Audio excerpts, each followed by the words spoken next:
this article you read, and we're going to homework at lunchtime, and we'll discuss it after lunch.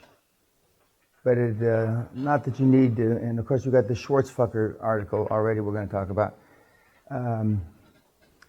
To dispel some of the ludicrous myths about high-performance people. What was the... Hector, what did he say when he looked up on the fucking window? What did he say, Hector? Were you awake? And he said, think quick! yes, they will. Of course they will. Yeah, of course they will. Of course they will what? Jack off on the computer? What? Loan up the money. Lend up the money, fund it. Let pay it back. They knew they were. Everybody knew they wouldn't. Everybody knew they wouldn't lend the money out. The whole stimulus program, not the whole, but a good part of the stimulus program is based on they get the money in the economy, so they lend it out to little dipshits like you, and that hasn't worked. That part of it just hasn't flat-ass worked. Now, for many, it's harder, especially for people that are just starting businesses, etc. So what was some of the takeaways about Too Big to Fail? Pardon? It was like it should have been survival of the fittest. Well, that's what I think. That's what capitalism is all about. But I mean, what you know, when you saw the bankers squirreling around when they cut the dick off the guy that ran Lehman, and how he tried to keep the thing alive, which is what you do, and some of your businesses are classic examples of that. You know, somebody should have put a bullet on your fucking head years ago. But I mean, what? I mean, it didn't seem like they had a lot of control, like realistically. The government forced them. Okay, which isn't the way it's supposed to work. In case in a democracy, in case you guys missed that, it's not fucking Russia. Sorry, Mr. Putin, but it's not fucking Russia. What else? That the best people in the world who should be the best experts couldn't handle the things. Yeah. Okay, because the heretofore the dots that they had connected weren't these dots. And no matter how many guys, PhDs and how many economists, etc., that they had, they weren't prepared for that. They just fucking weren't prepared for that. And you won't be prepared either. Yes, Hector. No, I was just saying.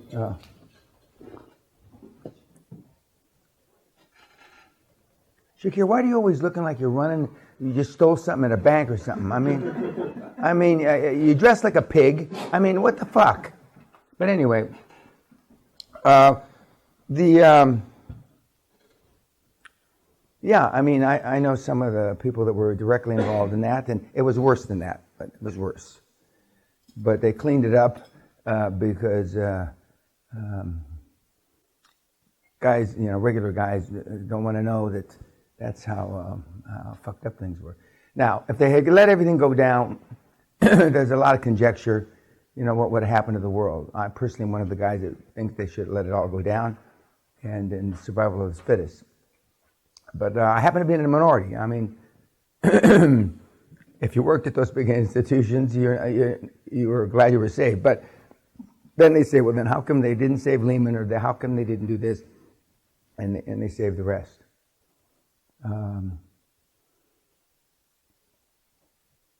But nobody's going to save you. The uptake, I want you to, in addition to what you saw, nobody's going to step in and do that for you. Some of you, you know, have gone to the SBA, etc. But I mean, nobody's going to do that for you. So in that regard, like we already know, for those of us that are past 10 years old, the world's not fair. And the financial world is even, if there's any fairness in the world, if there's any Mother Teresa's, Dalai Lama's running around, it's certainly not fair in the financial world. Or it's less fair, I should say, because it's not fair anyway. When I was trying to pick out all my suits today to wear, and I'm going down, well, I wore that one back in 2011. No, you didn't. And so I put this one on. This used to be one of my favorite suits in the late 80s. That's when I had it made. And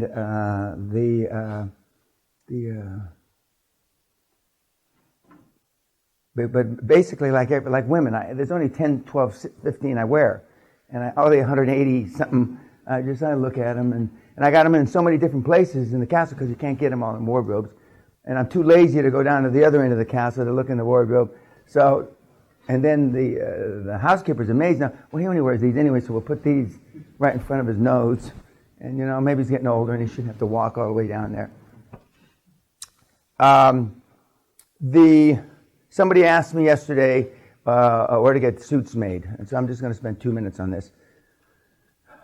I get them Savile Road, London. Remember, dress British and think Yiddish, as Mr. Gratzos told me, 30 plus years ago. But you can have, good suits made. I'm told other places. I've never done that.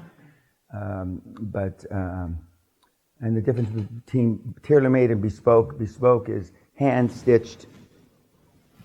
Tailor-made is normally with a machine, still made for your measurements. And bespoke suits, and even tailor-made suits, normally you can button the buttons. And one button unbuttoned says it's tailor-made. 2 buttons unbuttoned says, fuck you, you cunt. So normally I have 2 buttons unbuttoned. And when we talked to Jermaine today after lunch, I don't know if his suits are tailor-made or bespoke, but the difference between dreadlocks is pretty dramatic, as will be your results. I was also asked yesterday if having a convicted felon on your payroll, what do you think of that, Dan? My attitude is pretty much across the board. Since most of you aren't sophisticated enough to know if you're getting fucked or not, it's better if you don't have people that have been to jail. Sometimes it works out, sometimes it doesn't, but since most of you, except for Shylock, Dutch Shylock here, who's a experienced litigator, and maybe 1 or 2 others, you won't. So why take the risk? Why take the chance? It's just a lot easier. Although oftentimes guys that have done wrong and rehabilitated themselves, all the guys in prison say that, well, not all, almost all say they're not guilty, and many of them turn to God, and some of them are rehabilitated. Some. But I've had a few that have been rehabilitated, and they've worked out well. And I've told you that I've had convicted felons in this seminar. The jury's still out, pun intended, the jury's still out, whether they're going to work out and they're going to make this work or not. But so that was something. Another thing that came up, which we'll talk after we get off YouTube, about taxes. I'm going to talk about taxes and my experience.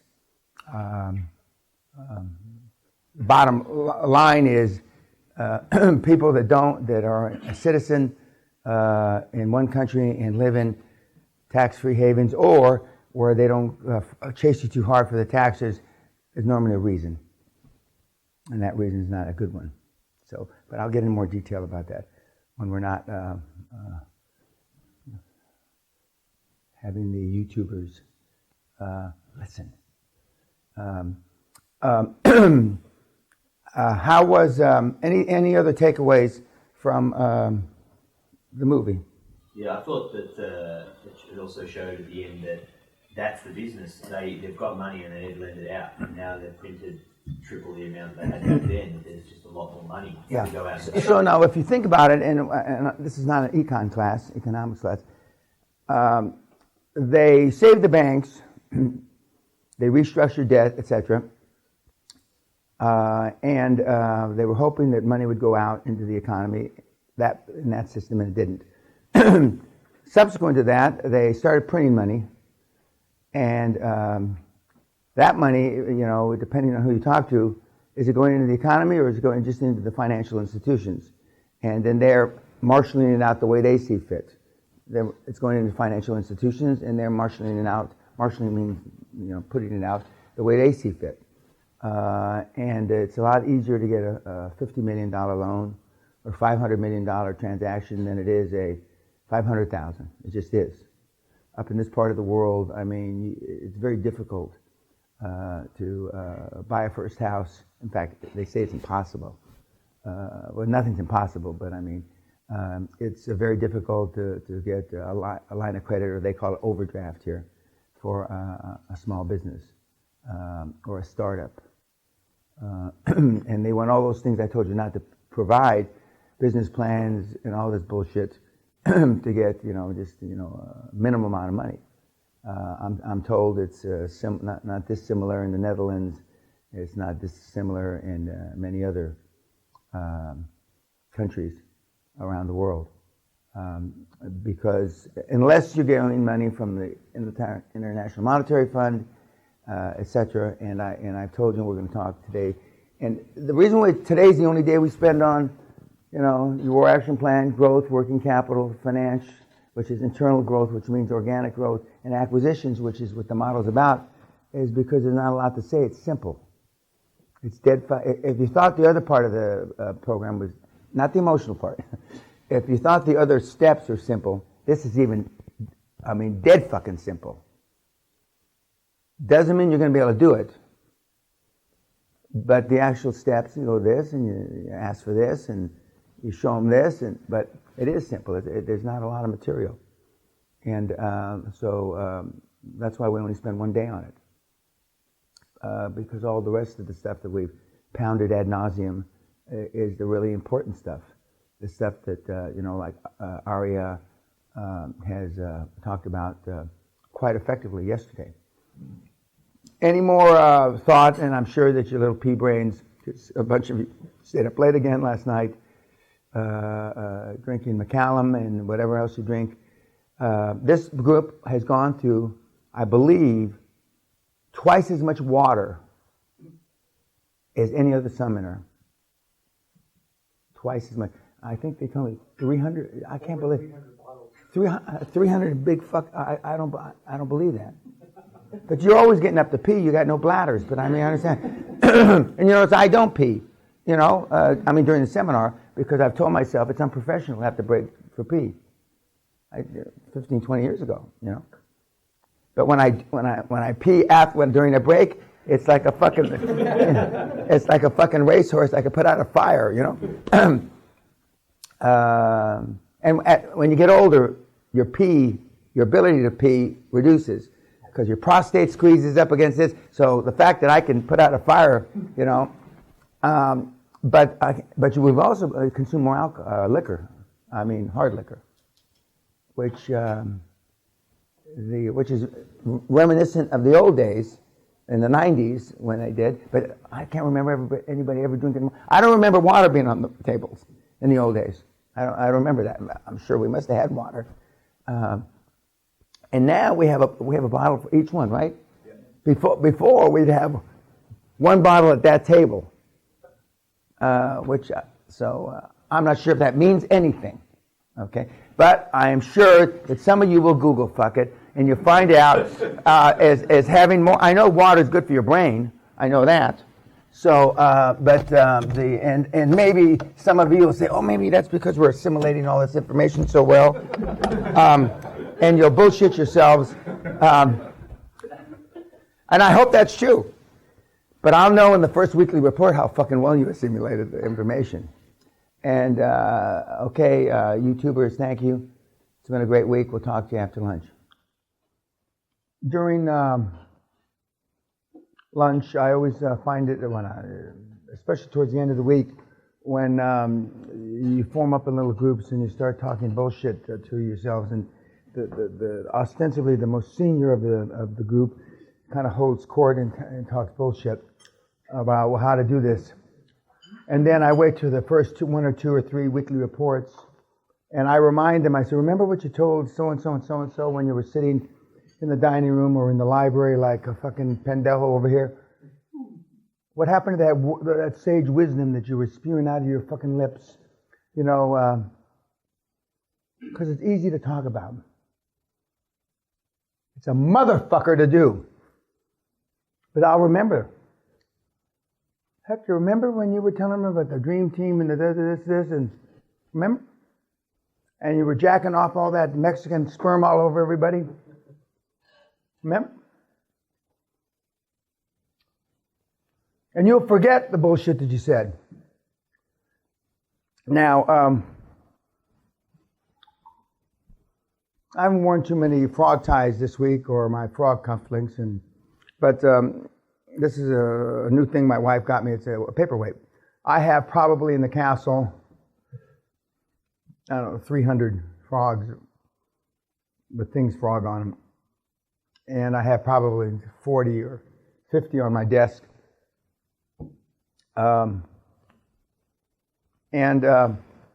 Because it's very easy to forget that this is a numbers game.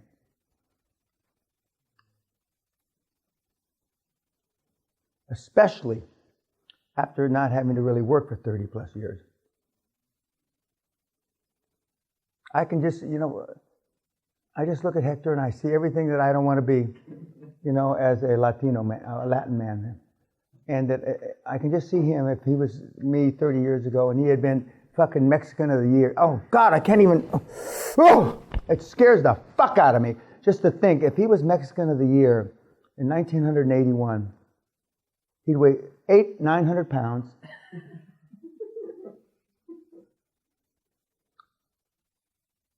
It's just hard. Chicano to Chicano, he doesn't like that. But Chicano to Chicano, he knows exactly what the fuck I mean. And for those of you that are watching, because it's so easy not to pursue this platform. It's so easy. It just it's just hard. And I read a couple of emails, and that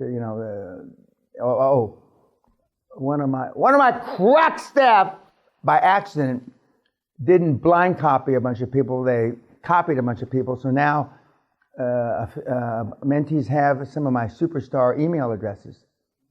And so one of my superstar email mentees said, "A fucking idiot from the June fucking email thinks I'm going to be his fucking brother now. I don't want to talk to the fuck. I've told him to fuck off, but could you please tell him to fuck off?" Because contrary, not everybody wants to be your brother. Because they're busy, not because they have wish any harm on you or anything like that. They're busy. And I'm on board, pull up the gangplank. Verstehen? Okay.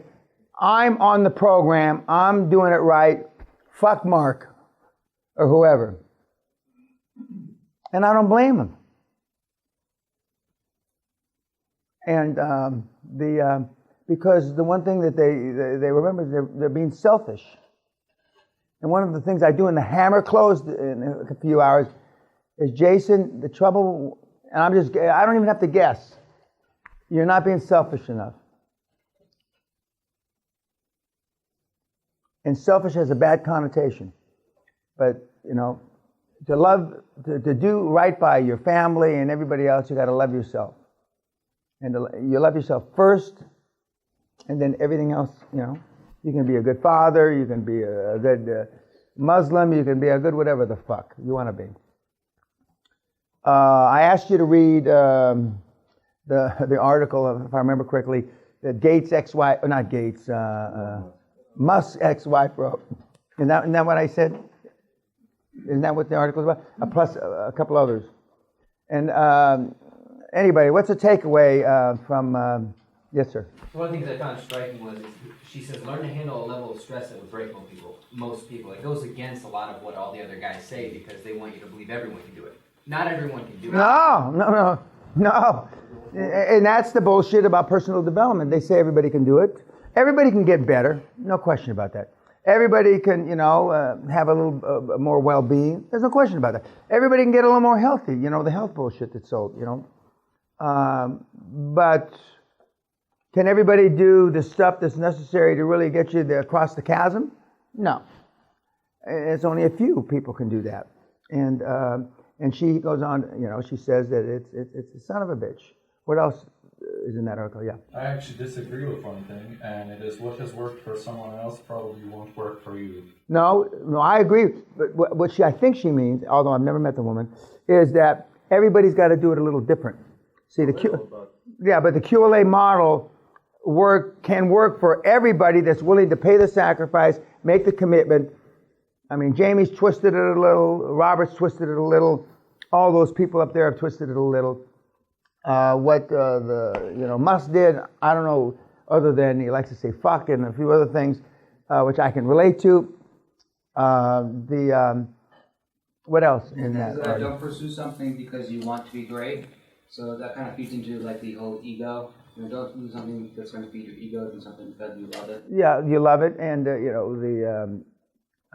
but there's a lot of same stuff. It's the same stuff now. You can easily argue she's got an axe to grind, but I think that in general what she's saying is pretty accurate. I can imagine it wasn't easy being married to Musk. Of course, a lot of people say it's not easy being married to me. Of course, I take some exception with that. I think that I'm quite a charming fellow, but having just yelled at Sally, she may take exception with that in the last 30 minutes. Yeah, but sorry, one thing, the comment at the bottom, like that's just ridiculous political correctness and stupidity from someone who thinks that it's some feminist bullshit about Catherine the Great didn't exist. Like that's just ridiculous. Yeah, well, she's supposedly a pretty headstrong woman and high performance in her own right. I tend to believe that. And there's no limitation. Yeah, I mean, this is not just for guys. I get emails from quite often. Women say, "How come there's not more women on the course?" And there's no exclusion. Believe me, ladies, there's no exclusion. It's just that not that many women can, in their own minds, pay the sacrifice. Women, if they want to be a partner, a mother, and all that kind of stuff, I mean, it takes time and you're spread pretty thin. But it is done. I mean, you see all these high-performance women all the time. But there's clearly more guys than there are women. And but that's not because the women aren't capable. And I don't believe in the glass ceiling. That's bullshit. That women are suppressed in some way. And I told you that the women that I've had the privilege of training, mentoring, coaching, in a lot of ways have done it easier because the guys rather in general. If I got to deal with Mark or I got to deal with a fairly a reasonably attractive woman, I'd rather deal with a reasonably attractive woman. And it's that sounds chauvinist, that sounds shit, but it's the truth. It's just the truth. When Sally and I were running the gun and doing deals, not just because I was considered tough to do business with, but they would rather see Sally than me. For a lot of more or less fairly obvious reasons, but so the women,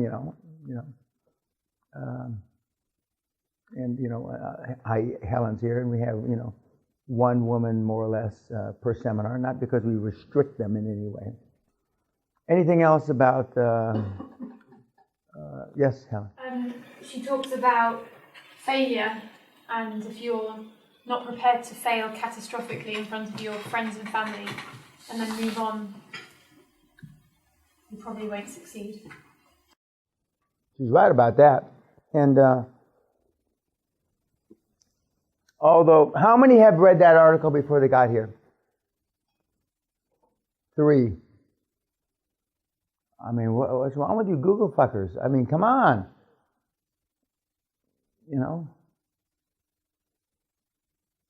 Very little, other than the way I connect the dots that I present here, is new. And it dates back, centuries, and in some cases thousands of years. Well, that's the last homework you're going to get. I know you're all thrilled. You don't know whether to shit or go blind.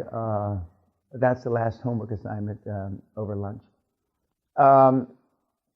While I'm talking about homework, anything else about homework? Okay. Okay, now,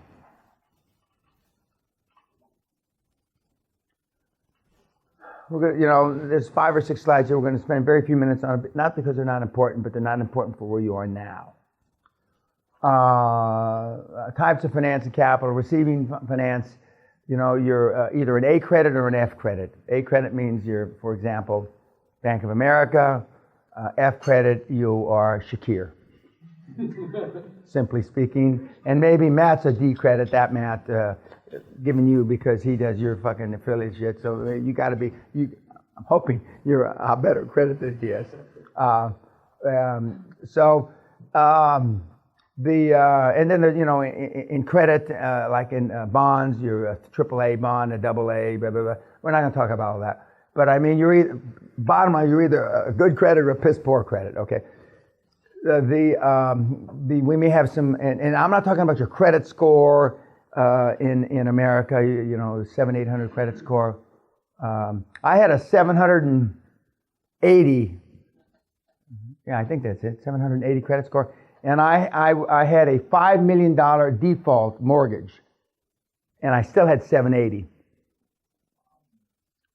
780 high? Okay, with a $5 million default on a home loan.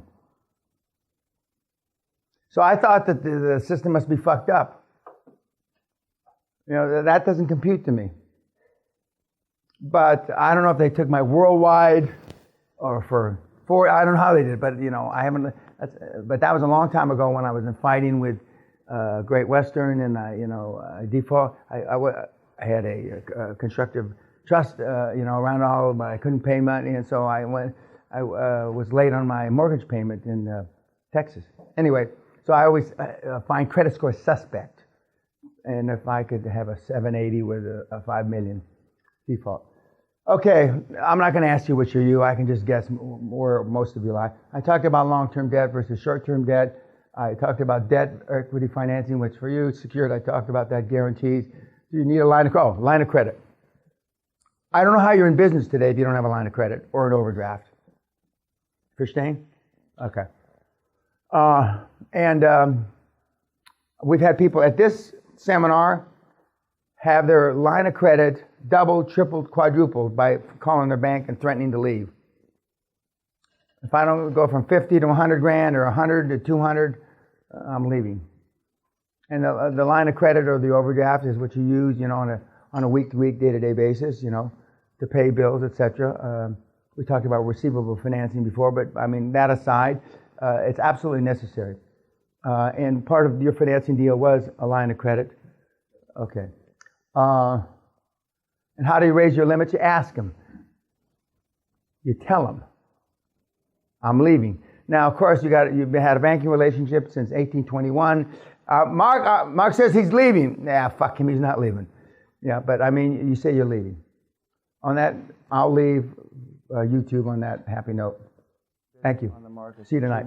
But see, when you want to sell it, it's because you're in trouble and you want the money now. You don't want the money a year from now, so you won't plan. Step 6, sell your business, take it public or franchise it. What is the wrong worth? What answer number 1? What the owner thinks he should get for it. Wrong. Answer 2, the amount of money the owner says he needs to retire. Wrong. Jamie's been through this recently. The right answer is, what is your business worth? Correct answer. I want you guys to listen to this. What the current market is willing to pay down to and including nothing. I don't like to tell you, Sally would say, in the real world of life, most of your businesses in here are worth nothing.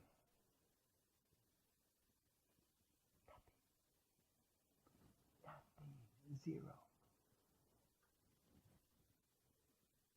Because it's easier to go into business. I've had people pay me $9 and $12 million to take the business off their hands.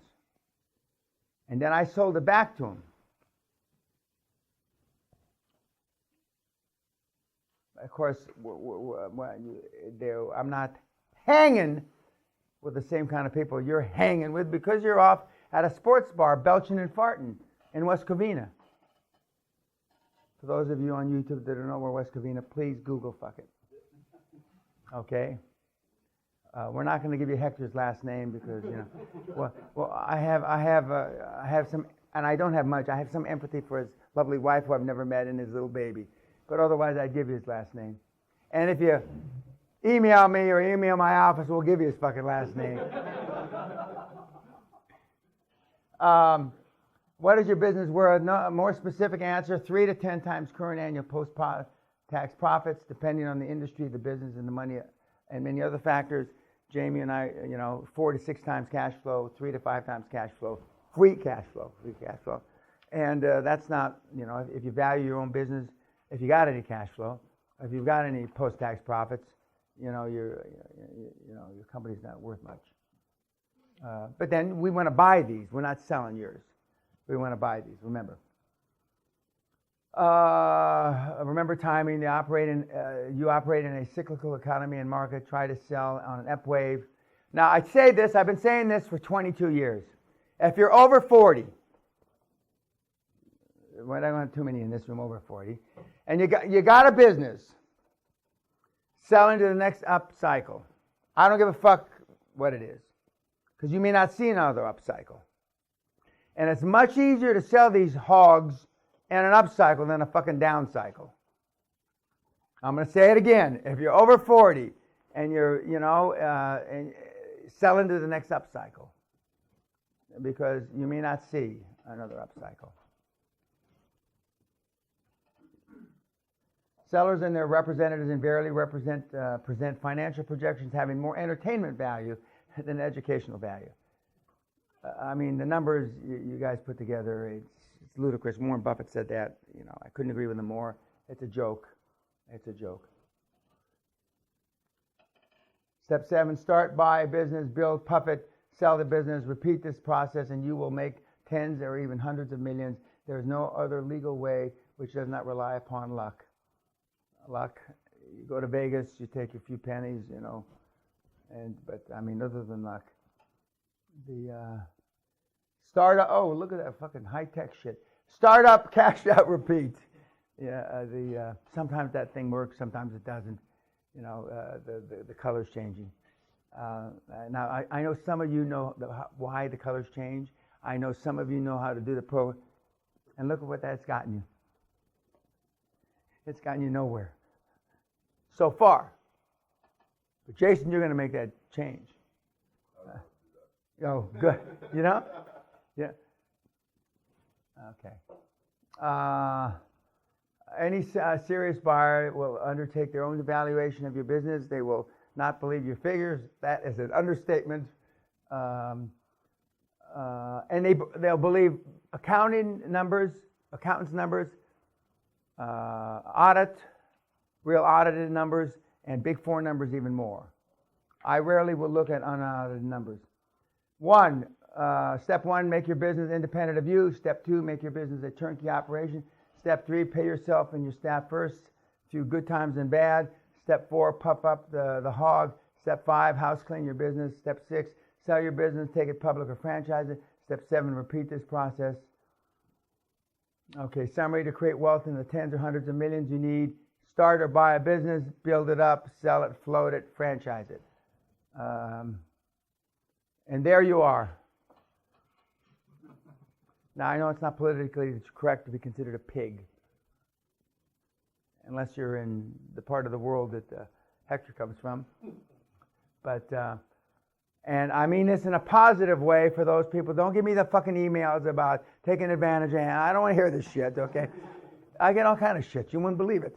And I said, but that's what those are my children's. Those are some of my mentees. And not just Raymond trying to do 5, 6, 7,000 calories a day because he's trying to be big and powerful. I I get all emotional when I see that. I fucking get emotional. And I'm sure I'll take a lot of shit from this from the internet. But that's what I want to see. That's what I want to hear. And when for those of you that stand for my party, there's going to be people talking about that, and some of not in such a reverent manner, you know. And you know where they learned it, from me. Okay. What questions do we have so far on anything that we've covered? I was hoping you'd say something, Hector. You didn't let me down. Thank you. What is it? You said for us that we're in our 40s to sell in the next upcycle. So right now we're in I think at the end of the upcycle for real estate in my area in California. So would you say the same thing? Yes. It's called hit the bid. Everybody understand hit the bid? Bid, no, you know, instead of ask, hit the bid. In other words, you know, the bid is going to be higher now than it will be 5 years from now or 3 years from now. In other words, if there's a spread on, you know, say a house is, you know, a high valuation is $5 million and a low valuation is 4.5. You know, 3 or 4 or 5 years from now, you know, instead of that spread, you could have 2 million and 2.5 spread. And having seen downturn in New York City real estate prices, which everybody says isn't going to happen, I've seen it twice. And having seen 2 or 3 down cycles in real estate in Britain, and I've seen it in London because everybody thinks London prices, you know, will never go down. And having seen it in the Netherlands, and Holland is not heaven, I've seen it. And if it's true that the Russians are bidding up all the fucking prices in real estate and businesses and shit all over the world because of their money, their income is halved now. So they're not going to be buying houses in Mayfair for 5, 6, 8, 10 million pounds. They're not going to be buying penthouses in New York or wherever they, you know. They're going to be selling.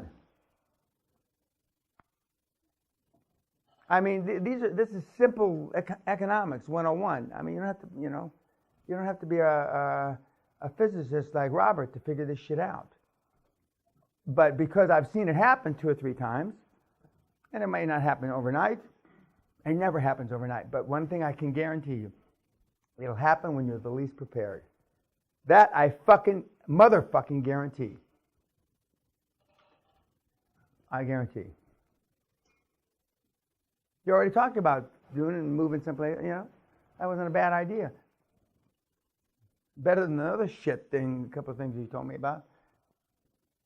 And I don't mean to demean your ideas, but based on your lack of experience, you give me ideas. You gave me your idea. And in some cases, you thought they were best. These are my 3 best ideas. These are my 4 best ideas, whatever. But that's only based on your experience because you didn't connect the dots because you have no frame of reference to connect them. But yeah, that's my advice. And remember, the last time I saw the billionaires that big of a expansion in the billionaire list was 2008. Because it was easy money till 2008. And now, a mere 7 years later, you know, it's been easy money, you know, for the last 3 or 4 years, more or less. But that's going to just give us more ample opportunity to use this stuff. Remember, I've developed this system in a down market. And I've continued to use it in the down market. And and the kids have continued to use it. And more importantly, from your standpoint, or from your perspective, it's, you know, so Dan did that fine, I'm not Dan. But as Ryan said, I mean, now he thinks a monkey can do it. I mean, this is flat fucking easy. You know, and now he's seen, you know, the boys up there talk during our video streams or whatever, and examples of these things, and I chuckle. I'm not saying that he's not going to do it. But I chuckle because, you know, you always look at, you know, well, fuck, he can do it. Well, the fuck it, you know. But for the guys that have actually done it in this room, you realize it's slightly different. Any questions? Got one. free cash flow. I don't know if we call it something different down under, but could you cover that? Yeah. Free cash flow is the cash that's left at, your gross profit. You've got your expenses. You've got your margin, and it's cash flow after all your expenses, including whatever debt services you have. Okay, so that's free. It's not encumbered by debts. Debts. They don't say debts in Australia, do they? They only dep with a P. Oh no. Okay. But in Europe, different parts of Europe, they say dep. Yeah, well, I don't know, but it reminds me of dep. It reminds me of dipshit. But anyway, so it's free of encumbrances. And maybe compared to post-tax profit to relate to the. Well, okay. Before taxes, everything before taxes. It's after capital expenditure. Yeah. Keep things working. Our young CPA. Was that on the CPA test? Yeah. Was it on the CFA test? Okay. Yeah. Don't worry. Well, that's close enough for government work, and that means it is close enough for government work, and all the stuff that you've learned is close enough for government work, and I haven't told you anything to do illegal. I mean, you may think some of it's not moral because you haven't done it before. But remember, one of the essences of this whole week-long seminar is absence of evidence is not evidence of absence. Just because you've never done it before, doesn't mean that it's not possible.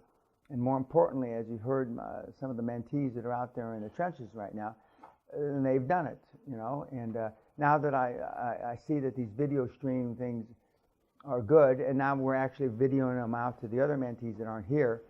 The last two seminars, it's been useful that we've been able to utilize the guys that are out in the trenches and actually doing it.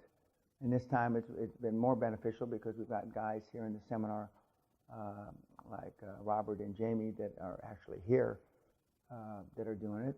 And I'm sure we'll have, other people that have been here. But even if we don't, we'll continue to have the video stream and have them, I don't know about daily, because we had them 5 days out of 6 days. But it is useful because you guys want to know. But as Jermaine said, in a very humble way, I don't know what value I can add. Because it's all the material, all the answers are in the material. And again, for the kids once a week ask me, how come you don't update the free stuff that's on the internet and my materials? Because nothing's changed. It just is exactly the same, other than, as I've mentioned several times, crowdfunding is the only additional thing. And I'm sure you guys have already ordered the fucking book on crowdfunding, and some of you will have started reading it. I don't know if it's online. Okay, you YouTubers, thank you. We'll see you next time, and I'll be talking to you tonight at the graduation party. Thank you.